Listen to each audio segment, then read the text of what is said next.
mamamayang Pinoy. Tinig ng Pilipino para sa Pilipino. Isang paglilingkod natin sa mga kababayan nating minamahal. Public service. Ang ating pakikibahagi ng ating mga kaalaman sa ating mga mamamayang Pilipino.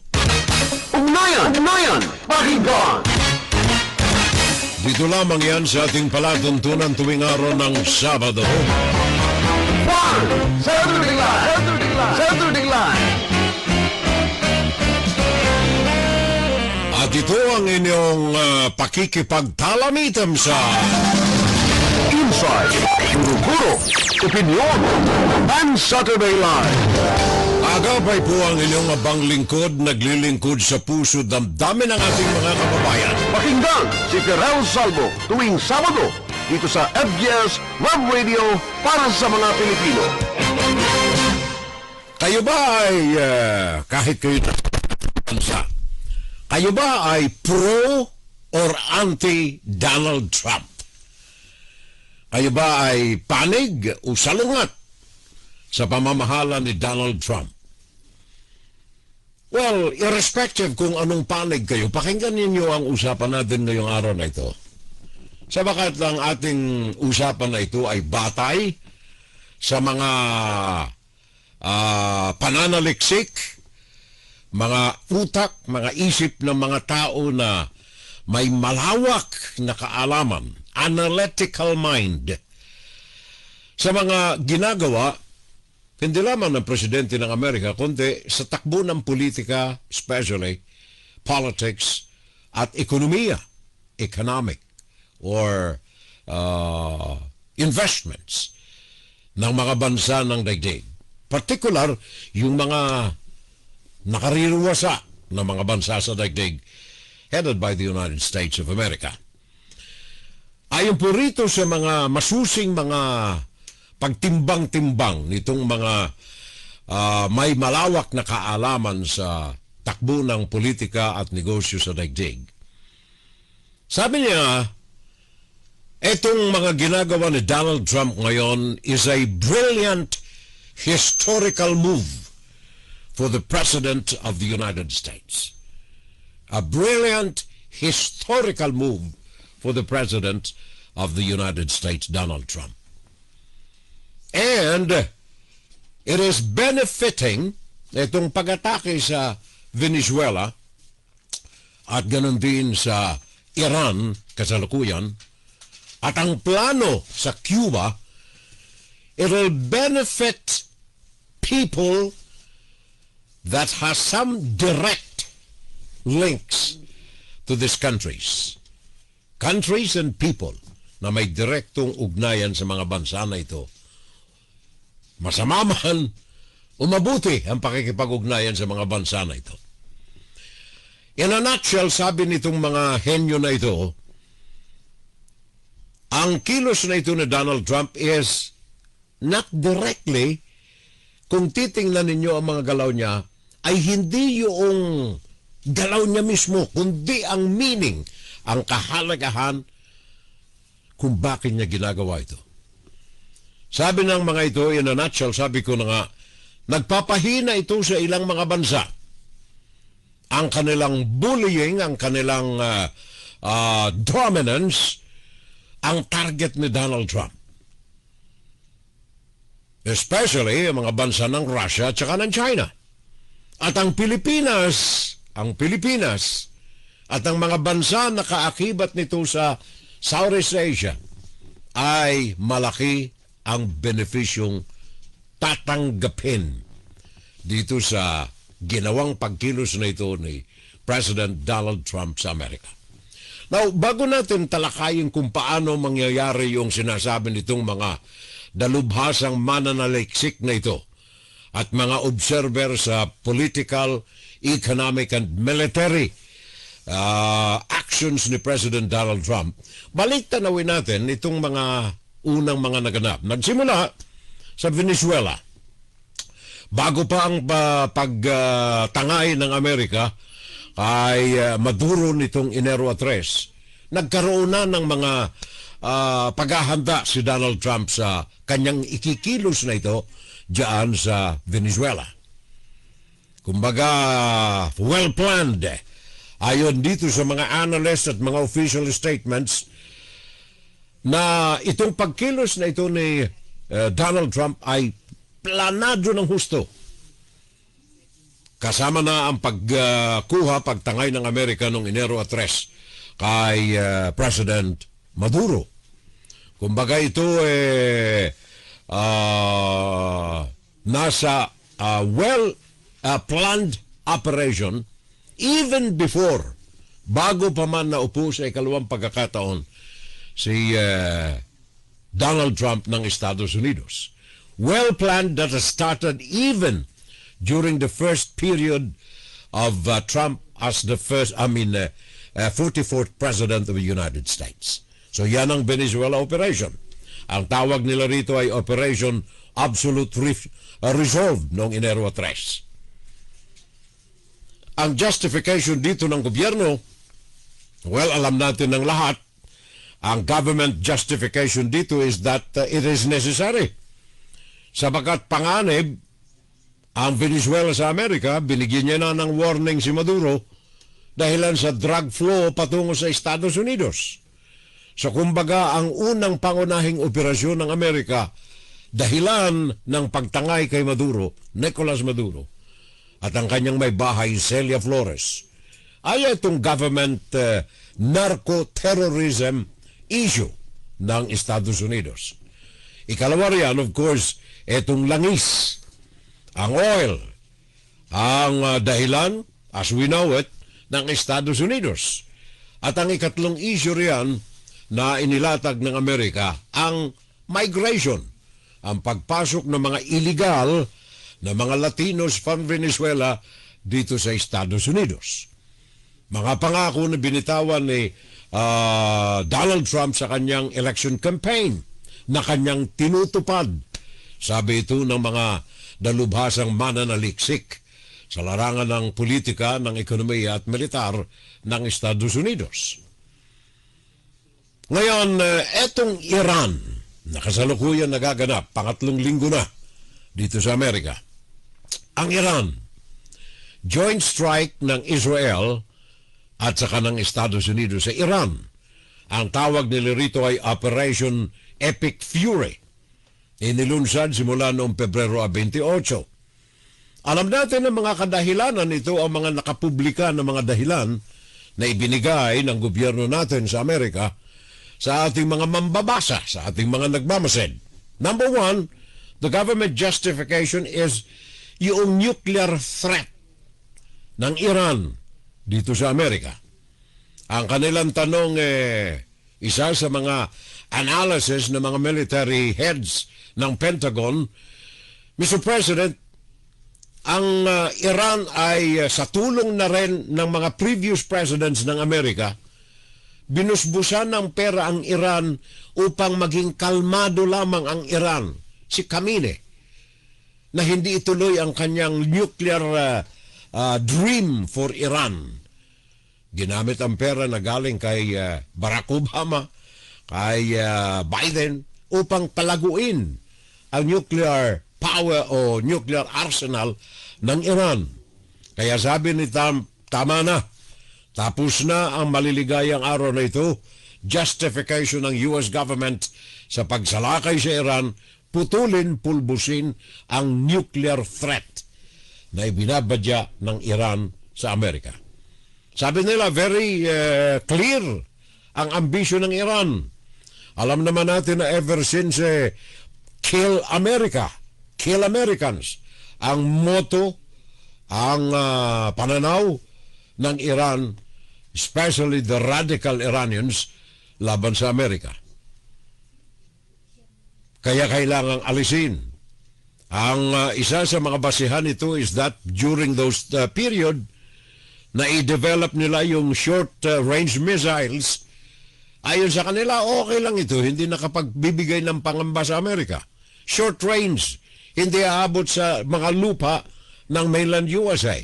Kaya lamang ang dinedevelop ng Iran ang isa sa mga bases ng aksyon ng Iran is Iran's development of intercontinental na malalayo long-range missiles na pwedeng pumulbos ng alinmang lunsod dito sa mainland USA. Kaya dahilan dito, sabi ni Donald Trump, walang ibang paraan kundi alisin ang kasalukuyang regime change dito sa Iran. Yun ang mga nakapublika na mga kaalaman natin. Ang mga regional alliances ay kailangang iligtas sa kamay. Nakikita naman ninyo ngayon, which is becoming a true suspicion na yung mga regional allies ng Amerika ay nasa panganib din sa kamay ng Iran. Nakikita naman ninyo ang paghulog ng mga bomba sa ilang mga Arabong bansa. United Arab Emirates, naandyan ang Dubai, naandyan ang Iran, ang Iraq, naandyan ang iba pang mga bansa sa Arabong teritoryo na hindi nakaligtas sa mga bomba ng Iran. So those are the reasons na alam nating lahat sa ginawa ni Donald Trump na pagsalakay sa Venezuela and then pagbobomba ngayon asking for regime change diyan sa Iran. Now, ito po ang mga pagkakaalam natin sabagat dito ang mga nakalahad sa mga pahayagan. Yun din ang mga official na mga pahayag ng Estados Unidos. Pero ano nga ba talaga? Sabi ng mga geniuses, sabi ng mga may malawak na kaalaman sa military strategies. Binabantayan nila, pinag-aaralan ng husto ang mga kilos ng mga leader ng daigdig, mga leader ng bansa. Ayon sa kanila, na ini-advance natin ang kaalaman na ito sa inyo kanina, na itong kilos ni Donald Trump is a brilliant historical move for President Donald Trump. So bakit? Bakit brilliant ang historical move na ito ni President Donald Trump? At bakit ang Pilipinas ay isa sa mga beneficiaryo ng pagkilos na ito ni Donald Trump laban sa Venezuela, laban sa Iran, at binanggit niya ang friendly takeover sa Cuba. Bakit beneficiado dito ang Pilipinas? Anong koneksyon ng Pilipinas sa gera sa Iran at pagbunot kay Nicolas Maduro out of Venezuela? Well, ito po yung mga pananaliksik nitong mga research organizations sa daigdig composed of brilliant mind in military and economics. Sabi nila, ang talagang pinupuntok ng kilos na ito ni Donald Trump ay hindi yung mga totoong sinasabi nila na nalalathala sa periodiko. Sa Venezuela, ang narco danger na ipinagkakalob ng Venezuela sa Amerika. Sabi nitong mga analytic minds, valid reason, pero hindi yan ang main reason sa aksyon ni Donald Trump. In the case of Iran, valid reason yung nuclear threat ng Iran laban sa Amerika, pero hindi yan ang talagang totoo. Ang foresight ni Donald Trump ay nakatuon unang-una, kung titingnan yung mga pahayag niya, Make America Great Again. MAGA.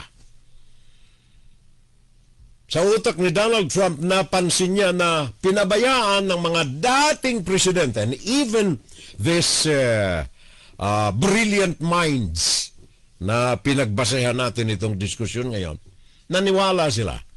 Tama si Donald Trump na yung mga nakalipas na presidente ng Amerika ay mga politicians na masyado silang sensitibo sa ano ang sasabihin ng tao sa kanila.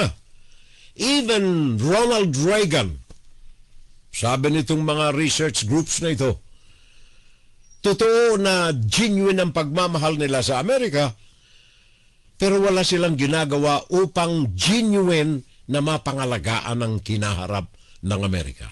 And only Donald Trump has the guts, the courage na i-implementa ito kahit ito ay hindi maganda, hindi mabango sa ilang mga bansa and even to the American people. Ang tunay na adikay nito, number one, pangalagaan ang Estados Unidos. Tandaan ninyo yung katagang Western Hemisphere na sa mga unang mga pamunuan ng Amerika, nilimitan nila ang pagpasok ng mga dayuhan dito sa the Americas. From Canada hanggang sa Latin American countries na kinukonsidera ng Amerika, Monroe Doctrine, na ito ay para sa mga Amerikano. Na ito ay para sa mga neighbors, kapitbahay ng Amerika, Latin American countries. At ang Amerika ang dapat na mamayagpag dito. Now ang China, eto na. Ang China, ang isa sa mga target, main purpose, one of the two main purposes kung bakit ginagawa ni Donald Trump ang kanyang mga aksyon ngayon. First sa Venezuela, now Iran, and probably Cuba. Ito pong mga nakalipas na mga panahon, unti-unting dominate ng Russia at ng China ang mga teritoryo na malapit sa Amerika. Latin American countries, nakafocus ang Russia, nagsimula sa Cuba, pagkatapos Brazil, tapos Venezuela, tapos Iran. Sa Middle East. Ang China, ganun din. Between the two, sa impression ni Donald Trump, between the two, ang pinakamapanganib ay ang China. Kaya ngayon, unang testing ni Donald Trump, ayon ito dito sa mga dalubhasa. Kaya ginawa ni Donald Trump ang marahas na hakbang laban sa Venezuela and now laban sa Iran, paggamit ng puwersa militar ng Estados Unidos, upang subukan kung ano at hanggang saan ang kakayahan ng mga bansa na ito, Russia and especially China, na tuparin ang kanilang mga pangako sa mga bansa na ito na ngayon ay target ng Estados Unidos.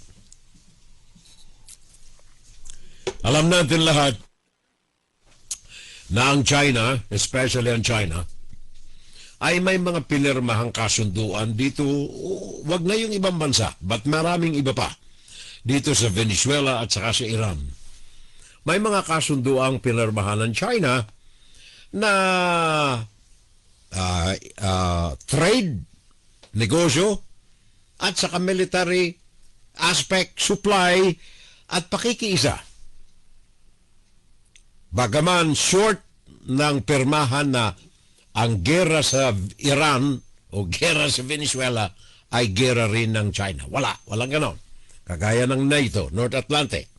The same is true with Iran. Ang Iran ay sinusuplayan ng mga military hardwares ng Russia. Binibigyan din ng mga military technology ng China. At ang China ay unti-unting kinukubkub ang ekonomiya ng Venezuela at saka ng Iran. Ang Russia, halos ay karamihan dyan ay mga military. At ang pinakang mahalaga na pinagkasunduan ng dalawa, Iran and then China, Iran at saka Russia. The same is true with Venezuela. Ang common negosyo nitong mga ito sa mga superpowers ay langis. Langis. Ang China halos 90% ng supply ng China sa langis or 50% ng China oil needs galing sa Iran. And then meron din galing sa Venezuela. So sa ginawa ni Donald Trump, nakita ng Estados Unidos na walang saysay ang mga kasunduan na ito ng Russia, ng kasunduan ng China sa mga bansa na ito ng Venezuela at saka Iran. Asan sila ngayon? Na tinangay ng Amerika si Maduro at binobomba ng Amerika ang Iran. Asan? Bakit walang military intervention ang mga bansa na ito? So napatunayan ayon dito sa mga dalubhasa, napatunayan ni Donald Trump na hanggang laway lamang ang relasyon ng mga bansa na ito. Hanggang laway lamang. Bakit walang alalay na ibinigay ang China o ang Russia sa mga bansa na ito? Sa kabila ng pagkawala ng oil supply ng mga ito, China and Russia galing sa Iran o kaya galing sa Venezuela.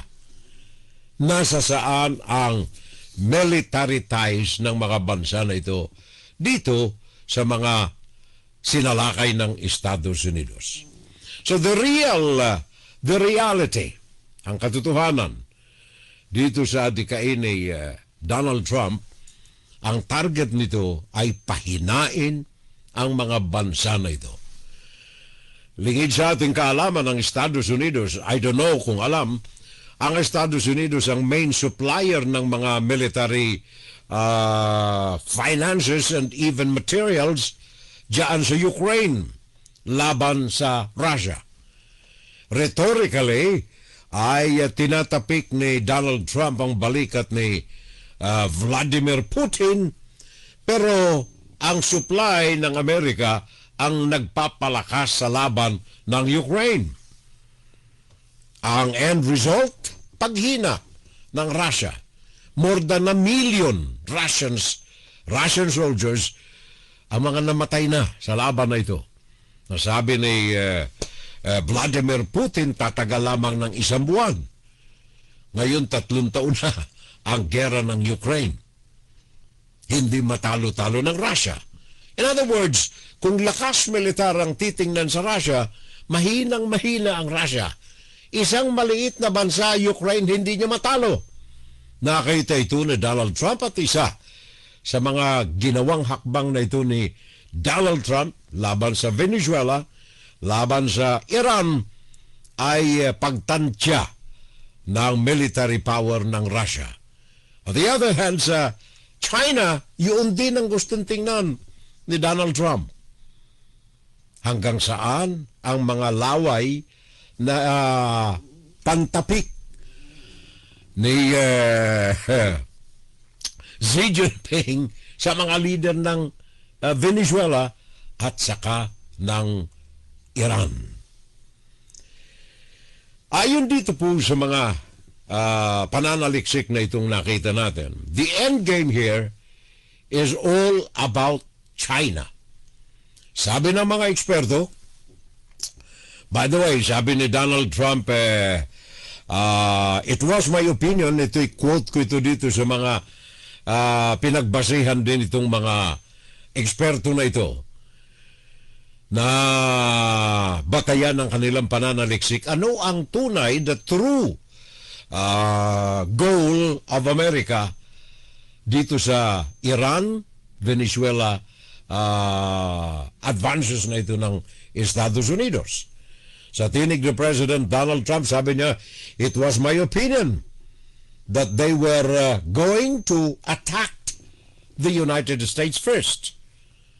Yan ay verbal na pahayag. Sabi ni Secretary Marco Rubio, there is absolutely was an imminent threat dito sa Iran ito, sa Amerika. Pero ang tunay na kahulugan o tunay na aksyon, sabi ng mga eksperto, overwhelming but underlying mission ng Estados Unidos not necessarily Russia, but targeting very specially China. Yan ang eksperto. Sabi nitong ilang mga pahayag ng mga eksperto na ito na nais kong ipaabot sa inyo bilang pagpapatunay sa kanilang mga analysis na ang talagang main target nitong paglunsad, pagkuha nila kay Nicolas Maduro, at saka sa pagpuksa sa mga leader, Khamenei, diyan sa Iran. Ito ang talagang tunay na mga ayon mismo sa kataga nitong mga eksperto na ito. Ayon dito sa interview na inilathala ng National News Desk kay Peter Schweizer, ito ay Government Accountability Institute President, isang think tank na nagmamasid, nag-i-evaluate, nagtitimbang-timbang dito sa mga nangyayari sa kilos ng Amerika. Sabi niya, ang Iran at saka ang Venezuela ay dalawa lamang sa mga importanteng allies ng Chinese Communist Party, Iran and Venezuela. Isa sa o dalawa sa mga pinakang importanteng allies ng Chinese Communist Party. At sa loob ng nakalipas na 2 buwan, ito'y binabasa ko lamang sa wikang English. Sinasaling ko sa wikang Tagalog ang pahayag ni Peter Schweizer kung bakit sinasabi niya na ang main target talaga ng Amerika, ang priority target ay ang Chinese Communist Party. Number 2, sabi niya, in the span of 2 months, 2 very pro-Iranian leaders have been removed. Si Ayatollah Ali Khamenei, na namatay noong unang pag-atake ng Amerika sa Iran, and then January ang pagdukot, pagtangay kay Nicolas Maduro. Ayon dito kay Peter Schweizer, the effects China's economy, this affects China's economy at a time when it is already fragile. Etong pagsalakay ng Amerika dito sa dalawang mga main allies ng Russia and China sa bakura ng Amerika ay nakatiming, itinaon sa tamang panahon na itong mga bansa na ito ay nanghihina. Sa Russia, nanghihina dahilan sa gera na inaabot nito from Ukraine, at ang China dahilan sa mga economic blockade at mga tariff at mga boycott ng Chinese products.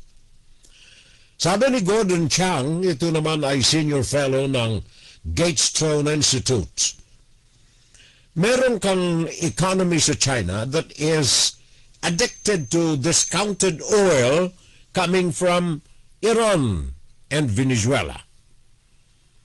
Now, this traditional friendship between China and Iran or Venezuela is now affected very negatively dahilan sa una hindi pagtugon ng China at saka ng Russia sa pangangailangang suporta laban sa Amerika ng Iran at saka ng Venezuela. At ayon dito kay Gordon Chang, ito ay nagpapatunay na laway ang reglamento at mga kasunduan na binibitawan ng China, very especially sa kanyang mga kaalyado dito sa Latin American countries at sa Middle East. Ayon dito pa rin sa report na ito, pinatunayan ng China ang haka-haka nitong si Gordon Chang,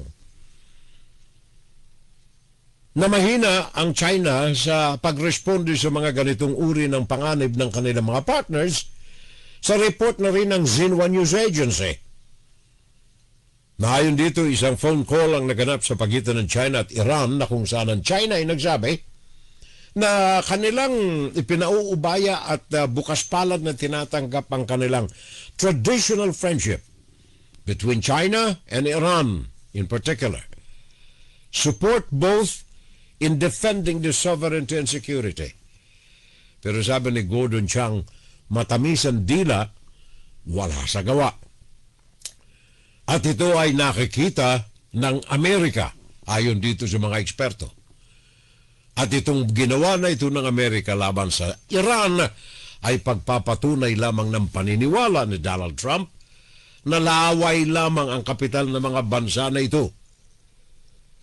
So, walang challenge ang China, walang challenge ang Russia sa ginawa ng Estados Unidos, proving altogether doon sa dati ng conclusion ni Donald Trump sa kanyang testing na ginawa na ito sa Iran na walang gagawin ang China, walang gagawin ang Russia. At ang mga ito ay hanggang laway na lamang. Now, sabi ko kanina, bakit kasangkot dito ang Pilipinas? Bakit ang Pilipinas malayo naman dito sa gera na ito sa Iran, malayo sa pagdukot ng Amerika sa pinuno Nicolas Maduro ng Venezuela? Bakit sangkot ang Pilipinas? I-connecta natin ang ginawa ni Donald Trump sa China. Wag na sa Russia, sa China na lang muna. Ayon dito sa mga eksperto, sa ngayon, baldado ang China. Wala siyang supply ng langis. Kung gusto niyang makakuha ng langis galing sa Venezuela, nasa kamay ito at mandato ng Amerika ngayon. Dahilan doon sa presidenteng namumuno ng Venezuela na aprobado ng Estados Unidos at ang namamalakad sa takbo daloy ng langis ng Venezuela ay nasa paghusga ng Estados Unidos. Kaya sabi ng mga eksperto, baldado ang China at apektado ang ekonomiya nito at maging ang produksyon ng kanilang mga manufacturing companies sa kawalan ng langis. May narinig na ba tayo na negotiation na ginagawa ng China sa Amerika para makakuha uli ng langis na galing sa Venezuela? In the case of Iran, wala ring nakadadaloy. Kahit na wala pa sa kamay ng Estados Unidos ang supply ng Iran oil sa China, walang nakadadaloy na langis gawa ng gera nga na nagaganap, especially sa daluyan ito sa magitan ng Strait of Hormuz. So, mahina ang China. Wala siyang supply na langis, cut off. Hindi lamang yan, ang flow ng negosyo nito palabas, wala rin. At kung gustuhin man ito, ay nag-aalangan sabagat ang mata ng Amerika nakatuon sa Southeast Asia. Alam naman din natin na ang daloy ng langis patungo sa mainland China at ang negosyo out of China going to the world ay napapalibutan ng mga daanan nitong karagatan ng mga allies ng Estados Unidos. Kung titingnan ninyo ang geography, ang mapa ng China, medyo kumbaga ay nasa alanganing lagay ang kinalalagyan ng mainland China. Sabagat ito ay napapalibutan, sabi na nga nito mga eksperto, ang utak ng Amerika ay way ahead ng alinmang mga bansa na nais magkompetensya sa Estados Unidos, especially sa larangan ng military. Ang mga military bases ng Amerika, daan-daan nakakalat sa iba't ibang panig ng daigdig. May 50 yata sa Germany, dyan sa France, marami, Britain, marami, lalo na sa Asia. Now, speaking of Asia, for example, ang Amerika ay tadtad na ang kanilang mga military bases sa palibot ng China. Kaya nga ba't ang China sa magitan ni Xi Jinping nakita niya ang potensyal ng West Philippine Sea kaya naglagay ng 4 na military bases riyan. Kaya lamang ano ang magagawa ng 4 na military bases sa West Philippine Sea o kaya South China Sea kung ito'y tadtad ng mga allies ng Amerika. For example, tingnan ninyo ang geography ng China. Sa gawing southwest, timog kanluran ng China, dito sa bandang ito, naandyan ang India. Bagaman meron silang ilang mga diplomatic agreements, India and China, pero militarily, nakasandal ito sa Estados Unidos. Sa gawing kanluran, doon sa itaas, naandyan ang Pakistan, na kaalyado ng China. Kaya lamang ang Pakistan ay hindi masyadong mapagkakatiwalaan sa baka doblikara ang Pakistan kung ang pag-uusapan ang relasyon sa China.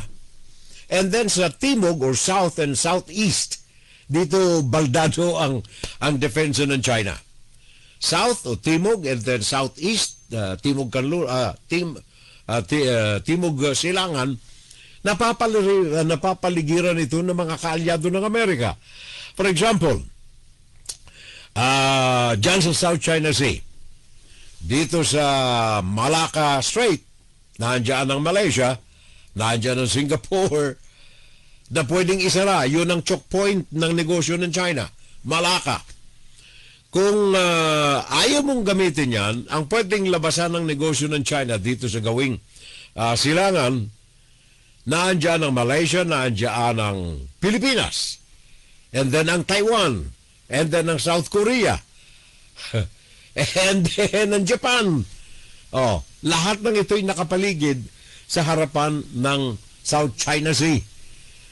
Kaya, kumbaga, kung titingnan maigi, at ito ay well-versed dito si Donald Trump, sa military analysis, hindi makalalabas ang anumang hanabuhay ng China using the Pacific region kung ito ay barado dahilan sa mga kaalyado ng Estados Unidos. Kaya ang Pilipinas, eto ngayon, ang Pilipinas ay benefisyado dito sa ginawang hakbang ni Donald Trump laban sa China. Ang pagsakal sa oil needs ng China at ang patuloy na honest and loyal relationships ng Amerika sa Japan, South Korea, Taiwan especially, India, and then ang Pilipinas. Bakit benefisyado ang Pilipinas? Right now, ang Pilipinas, mga kababayan, alam naman natin riyan, sakal na sakal ang Pilipinas sa ginagawa ng China diyan sa West Philippine Sea. Nakikita naman ninyo at ito ay sa monitoring ng Washington sa magitan ng kanilang mga satellite eyes at mga paglipad ng mga eroplano ng Amerika riyan. Kasama yan sa gathering of information, mga ebidensya laban sa China.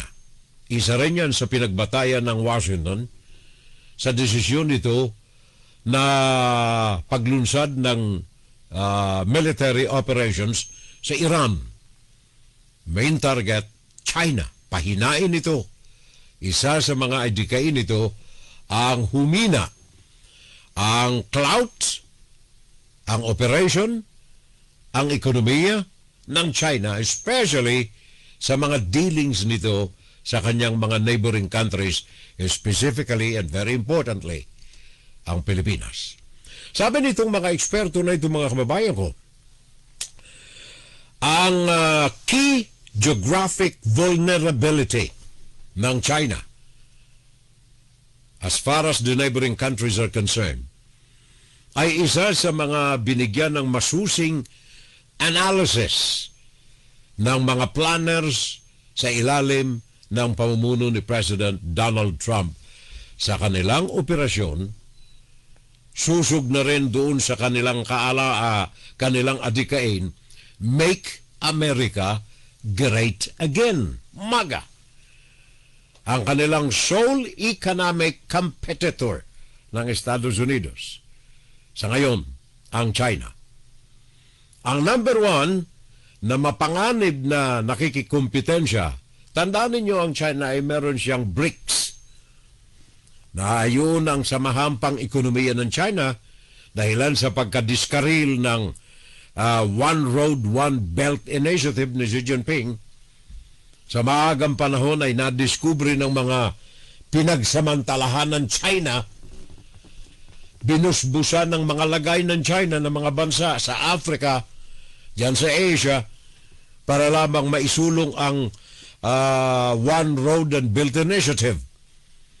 Yun din ang nakasira sa relasyon ng China at saka ng Pakistan. Akala ng Pakistan ay honest and loyal partner ng China, especially in economic dealings, pero yung pala pinagsamantalahan lang ang Pakistan ng China. Ngayon maging ang Pakistan ay hindi na pagkakatiwalaan na ng China. At dito sa operasyon na ito ni Donald Trump, ayon dito sa mga mga analysis nitong mga eksperto na ito, isa sa mga ginawang batayan ng pagsalakay ng Amerika sa Iran ay upang maramdaman ng Amerika gaano kahina ang China sa pagharap sa panganib na inaatang ng Estados Unidos sa kanila. So sabi ko na nga, ito pong hakbang na ito is benefiting the countries in Asia, especially in the country of the Philippines. Kumbaga, ano ang maaaring gawin ng China kung mahina ang kanyang military? Proven, nakita naman ninyo yung mga supply na shield na galing sa China na ibinigay sa Iran. Napatunayan, ayon dito sa mga eksperto, napatunayan yung kaalaman ni and perception ni Donald Trump na mahinang klase, hindi pa pantay sa military equipment ng Estados Unidos ang mga discoveries na mga military shields. Ito yung mga rocket na pinadala ng China sa Iran na walang nangyari. Mga kagamitan na ang mga components at diagram nito ay ninakaw dito sa Estados Unidos o kaya European made military hardwares. Mga bagay na lalong nagpalakas dito sa adikain ni Donald Trump na i-testing isa ilalim ng patuloy na pagsubok hanggang saan ang kakayahan ng China sa larangan ng military hardwares. So kung mapapansin ninyo, maging ang mga kataga ni Donald Trump, sabi dito sa naman ng mga eksperto, matitrace, malalaman ninyo, papansin ninyo maging sa retorika ni Donald Trump, alam niya na kung hanggang saan ang ibubuga, wag na yung Russia, ng China kung magkaroon ng digmaan between the two superpowers. Sabi nga nito mga eksperto, escalating the rhetorics. Ito ay isang batayan kung gaano kakumpiyado si Donald Trump sa kanyang mga ginagawa sa kasalukuyan. Now, bago natin tapusin itong usapan na ito, nabanggit ni Donald Trump itong may kaugnayan dito sa saan na ba yan? Cuba. Sabi ni Donald Trump, baka kailangan ang friendly takeover ng Cuba. Ayon dito sa pahayag ni Donald Trump, he is not talking of invasion. Hindi dito pinag-uusapan ang pagsakop sa Cuba, kundi friendly takeover.